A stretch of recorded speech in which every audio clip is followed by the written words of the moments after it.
Hi, this is a quick tour of Academic Search Complete.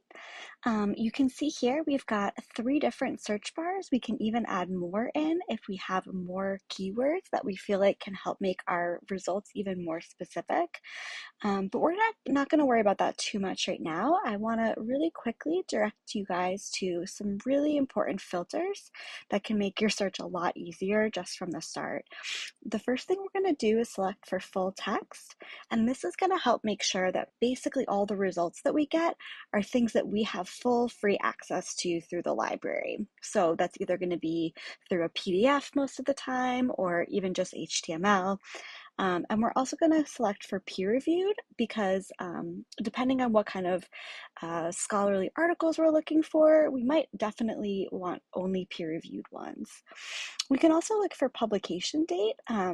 This is something that depends on what kind of information you're valuing as well. We're going to just use the past 5 years as an example. And then we're just going to try a quick phrase that might be helpful in generating some slightly relevant results. So we're going to leave, there's a lot of things that we could do to add to the search to make it really specific, but this is just going to help us get started. Okay, and you can see already we have 1,800 results, which is a lot. So there's probably a lot more we could do to narrow down, but just as a kind of a quick tour, you can see basically, a lot of the articles are going to show you how you can access them in a tab down here. Let's see, so for this one, access options, we could check out the online full text. And that's going to bring us to this page. It's got some really great kind of content, table of contents information. It can bring us all the way down to our references, which can be really helpful because it tells us exactly what kind of information these researchers were using and the kind of ideas that they're passing on. You can also see some really helpful icons up here. So we can just print this article. We can download it. You can save it on your computer. We can share it. You can create a folder and save it to a project. You can generate a citation for it, which can be really helpful. So we can go through and scan for, let's do APA 7th edition, and it's going to automatically generate a citation that we can use, that we can copy. For any automatically generated citations, we always want to double check them, make sure that they're consistent with the information that we have in the article, but I think that can be a really helpful feature and help save some time.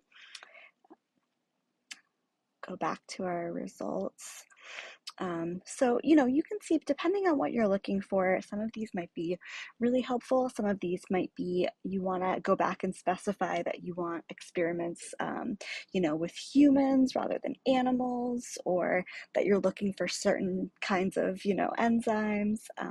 But also a lot of these are just going to have the ability to download a PDF or access a PDF, which can also be really helpful.